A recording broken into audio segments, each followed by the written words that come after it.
bigyan mo ng ganitong pasakit ang lalaking nagloloko para masaktan ng husto?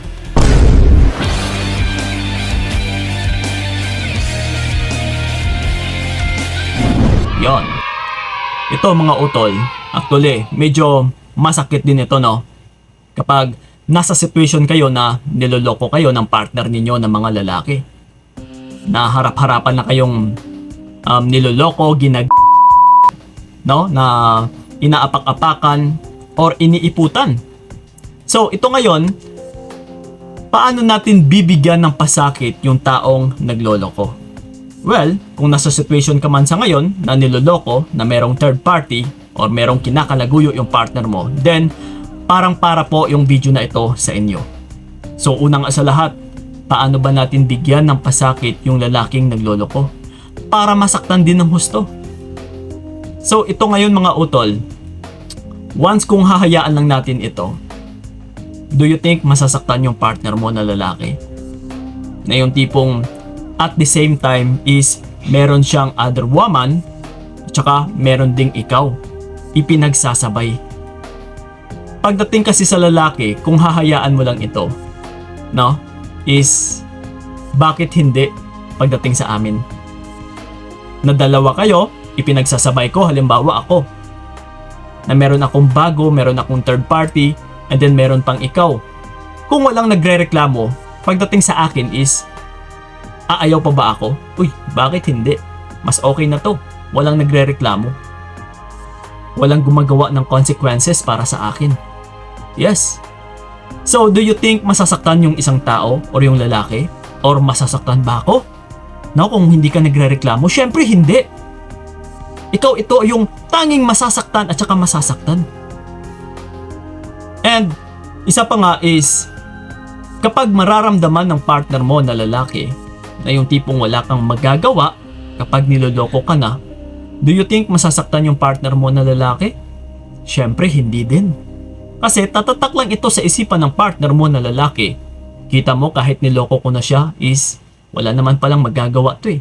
At saka alam na alam ko yan na wala naman talaga siyang magagawa. Oh. So kung mababasa ka ng partner mo na lalaki na ganito ka, ay hindi po yan masasaktan. At saka hindi po yan matatakot na mawala ka. Kasi una nga sa lahat is ikaw pa ito yung may takot na mawala siya. Dahil nga wala kang magagawa or wala kang nagagawa eh. So isa din yan sa katanungan ko sa inyo. Kung niloloko ka ng partner mo, no? Isipin mo or itanong mo ito sa iyong sarili. May magagawa ka ba? So ngayon kung maisasagot mo sa akin or kung masasagot mo na parang wala nga Kuya Kiko, hindi ko alam kung ano ang dapat kong gagawin. Then, no, talagang hindi po masasaktan yung partner mo na lalaki. Kaya, ito pa yung nagiging rason kung bakit patuloy nang nagpatuloy siya ng pagloloko sa'yo. Kung bakit niya ito itinuloy-tuloy. Kasi nga, wala kang magagawa. So, ibig sabihin, kailangan ay meron kang gagawin. Dapat ay, kailangan mong ipakita sa kanya na meron ka talagang magagawa. No? Kasi yun na nga, once na ma-validate ng partner mo na wala kang magagawa, patay kang bata ka. Paulit-ulit ka lang nalolokohin. At saka, hindi talaga ito matatapos. Paulit-ulit utol. So, that's why napaka-importante po na dapat may magagawa ka talaga. So ngayon, Kuya Kiko, ano ba ang dapat nating gagawin? Well, ito, unang sa lahat din is, ito palagi ninyong tandaan. Once na niloloko kayo ng mga partner ninyo na lalaki, kailangan nyo pong lumabas, no? Ito ang tanging ninyong gagawin. Kailangan nyo pong lumabas sa comfort zone niya. Na kung saan siya nakokomportable.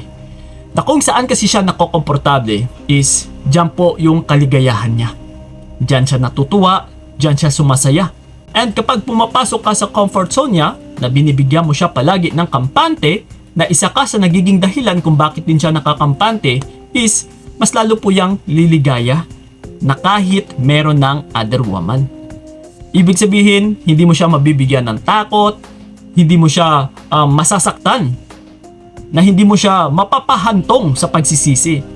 Kasi binibigay mo kung saan siya nakakampante. Kagaya na lang, ito example.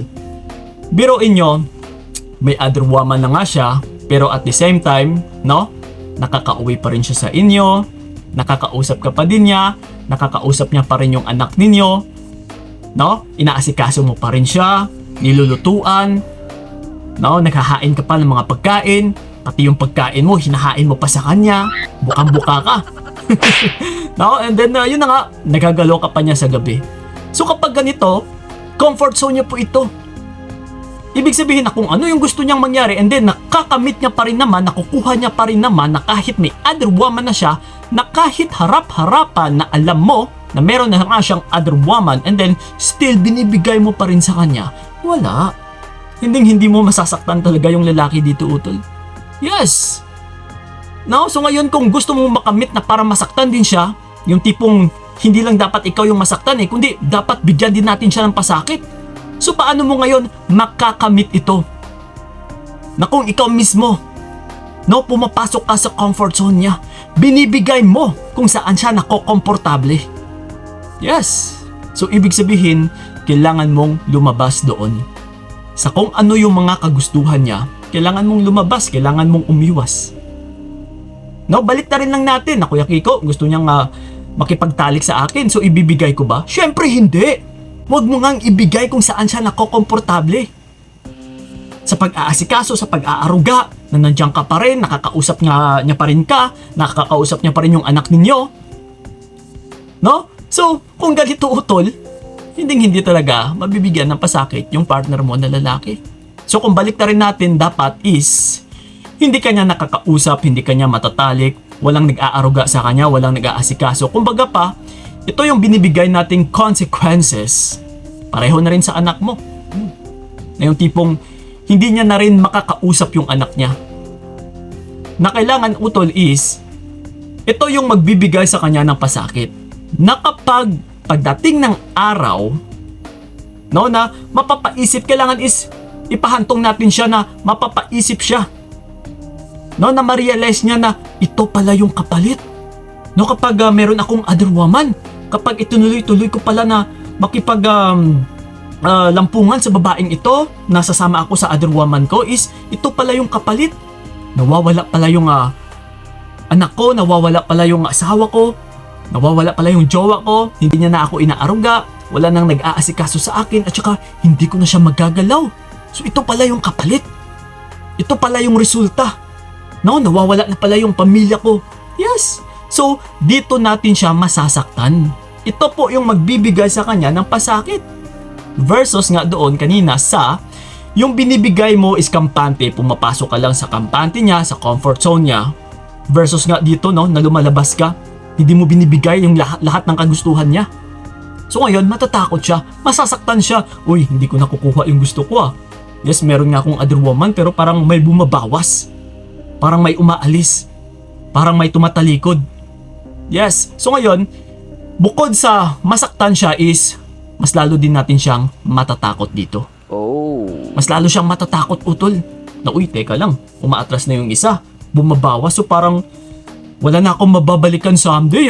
Na yung taong mahal na mahal ako, na yung taong mag-aaruga sa akin kung sakali man na gusto ko nang bumalik sa kanya, wala nang sasalo. Yes. So, matatakot na siya na may kasamang pasakit. So ito utol lang dapat ninyong gagawin. No, lumabas kayo sa comfort zone ng isang lalaki na nagloloko sa inyo. Huwag kayong maging sunod-sunuran na may other woman na nga, and then bigay ka pa rin ng bigay ng regalo, sinusunod mo pa rin yung lahat ng gusto niya, pag andyan siya sa bahay, siya pa yung matapang. Naku po, ikaw lang at ikaw ang masasaktan dito kung hinahayaan mo lang. Like I said, balikan natin yung sinabi ko kanina, kapag wala kang ginagawa. Kailangan talaga utol, ipakita mo sa partner mo na meron kang magagawa. Na instead, yun kanina ang naiisip niya na wala ka namang magagawa is, mag-iiba po ito, uy, teka lang, may nagagawa pala siya. No, alam niya pala kung paano umatras. Ito na ngayon, parang something na nagkakaproblema na ngayon . Parang hindi ko na hawak yung lahat, hindi ko na kontrolado yung lahat. Lumalabas siya sa comfort zone ko, hindi ko na siya makokontrol. Yes. So dito na siya masasaktan. Nang buong akala niya is, meron pang ikaw na kaya niyang utuin at saka bilugin. Okay? So yun po, copy mga utol. No? Sana'y naintindihan ninyo, sana'y malinaw sa inyo. And then sa may mga katanungan pa dyan, you can leave a comment na dyan sa ilalim and sasagutin namin yan, lalong-lalo na sa aming YouTube channel. And then sa mga gusto akong makausap one-on-one, PM nyo lang po kami sa aming FB page ng Payong Kaibigan ni Kiko. Magsiset po tayo ng appointment para sa inyo. Maraming salamat, so ingat kayo. God bless and babu! Mas mabuti nang bitawan ka para wala nang pait. Hanggang dito na lamang ang nakayanan ko, nakawakan ang naranasan ko, baby.